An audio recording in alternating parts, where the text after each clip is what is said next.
ঢাকাই সিনেমার প্রথম অ্যাকশন হিরো জসিম, যিনি ১৯৯৮ সালে মাত্র ৪৮ বছর বয়সে মস্তিষ্কে রক্তক্ষরণে প্রয়াত হন, তার মৃত্যু আজও চলচ্চিত্রপ্রেমীদের হৃদয়ে গভীর বেদনার স্মৃতি হয়ে রয়েছে। ঠিক ২৭ বছর পর বাবার মতো করেই হঠাৎ করেই চলে গেলেন তারই মেঝো ছেলে, তরুণ ব্যান্ড শিল্পী একে রাতুল। রবিবার বিকেল ৫:৩০টায় উত্তরার একটি জিমে ব্যায়াম করার সময় হৃদরোগে আক্রান্ত হন রাতুল। দ্রুত হাসপাতালে নেওয়া হলেও শেষ রক্ষা হয়নি। সঙ্গীতাঙ্গন বিস্ময়ে স্তব্ধ, সামাজিক মাধ্যমে বইছে শোকের ঢেউ।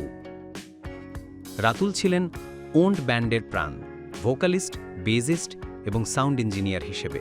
২০১৪ সালে ওয়ান অ্যালবামের মাধ্যমে যাত্রা শুরু করে ব্যান্ডটি, এরপর আসি 2 ২০১৭ এবং ইপি 18 ২০২১। তার হাত ধরেই ব্যান্ডটি পায় আলাদা এক পরিচয়। শুধু ওন্ড নয়, তিনি কাজ করেছেন ট্রেন রেক, পড়াহ ব্যান্ডেও, ছিলেন অর্থহীনের বিখ্যাত ফিনিক্সের ডায়েরি 1-এর সাউন্ড প্রোডাকশনে। পর্দার পেছনে থেকেও তিনি ছিলেন গানকে নান্দনিক করে তোলা জাদুকর।